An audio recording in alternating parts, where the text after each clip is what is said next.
everyone, this is Veronica from Before Bed Shop.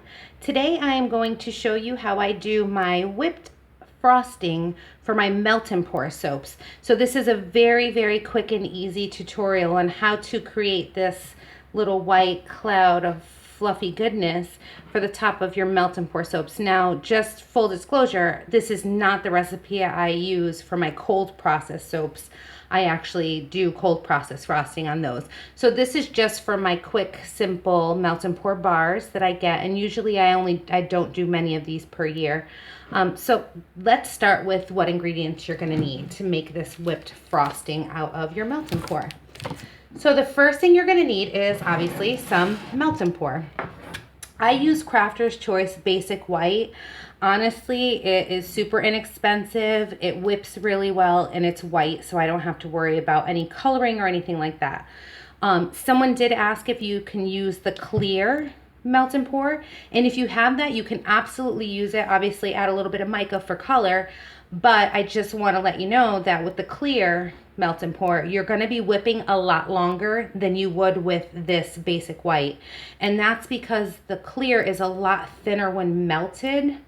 And it just for some reason is a lot slower to get to the consistency we need. So once you have your melt and pour, whichever you're choosing, you're also going to need some liquid glycerin. I know a lot of people that are just starting out may not have liquid glycerin in their cabinet. So for practice purposes, I just wanted to let you know you can also use a clear dish soap, hand soap, or whatever. I don't suggest using this if you're selling your soaps, but if you want to practice whipping, it's a really inexpensive alternative for practice. And I will actually use that today just so you can see, you know, how it works. And it works very similar to the liquid glycerin. You're also going to need a tablespoon measurer, a microwave safe cup. If you have a scale, you can totally use your scale to measure out your melt and pour. And I already did that. And mine is about 4.2 ounces, which is fine. It needs to be 4 ounces, between 4 and 4.5. And just as a heads up, if you don't have a scale and you actually have this particular melt and pour, it's 3/4 of one of these squares is how much you're gonna use. Next thing you're gonna need is some 91% isopropel rubbing alcohol. We're gonna do a little spritzing on top. And last thing you're gonna need is your hand mixer with the whisk attachment. Please do not use another attachment. If you have a whisk, I want you to use it. If you are using a regular hand mixer, it's going to require a little bit less whipping time. It gets extremely hot, so you're going to need to pause, and it will harden really fast. The good thing about this particular soap is if it hardens up, you can pop it back in the microwave, re-whip it, and start all over again. Once we have everything set up, the only other thing that you're going to need is a piping bag. So we'll get to that a little bit later. For now, I'm going to go ahead and melt my melt and pour, my 4.2 ounces of melt and pour, and then I'll come back and we'll get started. All right, so I'm back, and as you can see, I melted my melt and pour and 4 ounces. I am going to add my actually, no, I'm not going to use liquid glycerin. I'm actually going to use the hand soap. Nope, I'm actually going to use liquid glycerin because I am going to be sending these out as samples for my customers. I like to add little mini samples, which is why I have these little cutie patooties. So I'm actually not going to use the dish soap. I'm going to use the liquid glycerin because I am actually going to use these. So for every 4 ounces of melt and pour, you're going to do 2 tablespoons of your liquid glycerin or liquid soap. So I'm just going to add that in right now.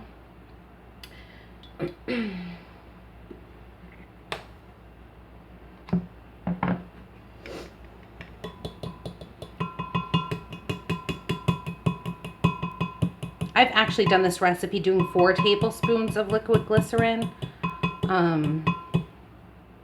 And all it did was slow down the whipping time, which is what I needed, because it's actually really hot in my soaping room today. So I may have to come back and add another tablespoon of this. I'm going to try it with the 2 just for now to see if it works. So the key to this is to not whip this as it's scalding hot, and it is extremely hot right now. So I'm going to actually temp it.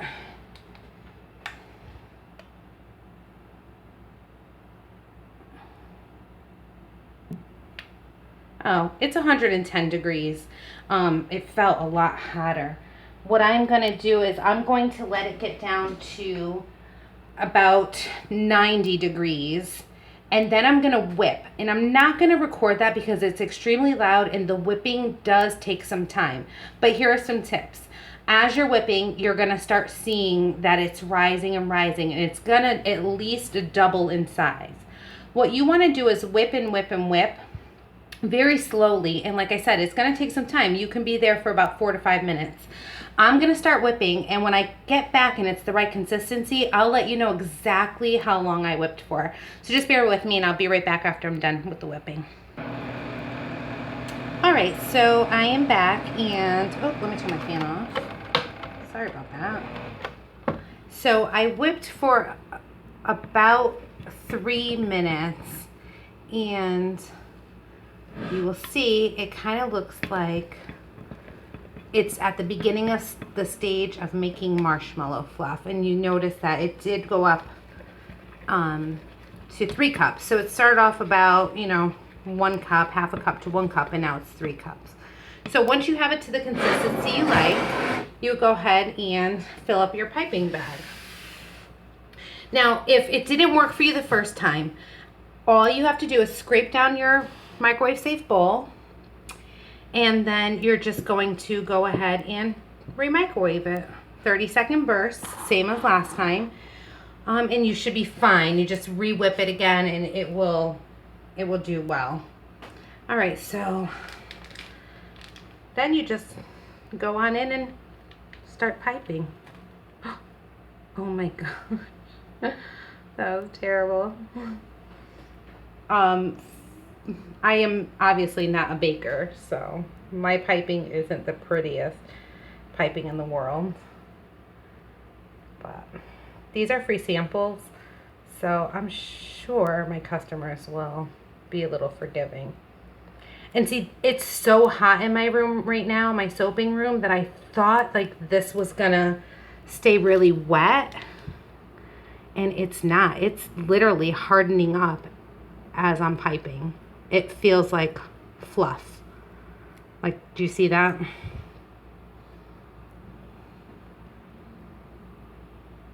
So I may need to re-microwave. We'll see. Let me see if I can fix this one. All right, that is not working. So I'm going to take that one to put it to the side.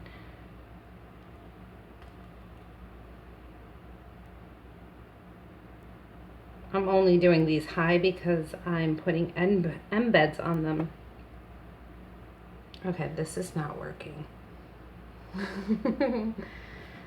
So, because my room is so hot, I think even though I started whipping at room temperature, I think it's just making it like harden way quicker than it normally would.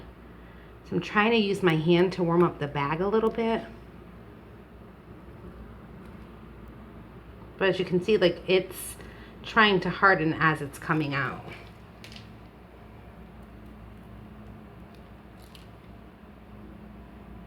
Yeah, see, I just don't know if you guys can see, like, it literally looks like fluff. So I am going to actually have to re-microwave and whip again. Actually, I don't think I will. I think these are high enough for the little embed. So I'm going to try that first. All right, so the embeds are on. And as you can see, today's pink bubble gum soap sample has a marshmallow fluff like frosting. Yesterday's black raspberry vanilla soap sample has a Cool Whip type frosting. And I usually go with the Cool Whip, but today my soap room is extremely hot because I turned the air and fans off to not have it interfere with the sound of the video. So I probably should have whipped about 45 seconds less than I did. Had I been doing one of these larger bars or a loaf of soap, I would have definitely remelted and re-whipped my mixture. But since these are little mini soap samples that are getting boxed up to send as free gifts to my customers in my Etsy shop, I left these as is. I didn't see the need to go through the extra work of re-melting and whipping. Just a heads up, melt and pour whipped frosting is not like cold process. The melt and pour is going to harden really, really fast. So it's very important to work quickly and not get frustrated if you do have to remelt and re-whip. Cold process seems to last longer, where I can do 2 17-bar loaves with one mixture and never having to like stir it or anything like that. Or melt and pour, if I was doing a 17-bar loaf, I'd probably have to remelt and whip it 3 or 4 times based on the layers of frosting that I'm doing and depending on the size of the embeds. So make sure you have your bars, your samples, or your loaf set up before you start mixing your mixture, because as soon as you get in the piping bag, you're really gonna have to start piping pretty quickly. So that's it. I hope this video was somewhat helpful to those of you who asked me to make it. I had a few requests in my Etsy shop, and I had a few requests on social media, and then on a previous post I had a couple questions. So I wanted to make it really quickly. Hopefully it was helpful. If you have any questions, feel free to leave a comment below or contact me via social media or on Etsy, and I'd be more than happy to help. If you end up making something with this whipped frosting, I'd totally love to see it. So, you know, send me a little pic or something so I can check it out. I thank you guys so much for watching. I thank everyone who stops by the shop and either favorites or likes it. I totally appreciate you guys. I know there's tons of other soapers that make amazing videos. I only do these if they're requested. I am like not a master soaper by any means. I just like sharing tips and tricks of things I learn. So I thank you guys for watching, and I will see you next time. Have fun soaping. Bye guys.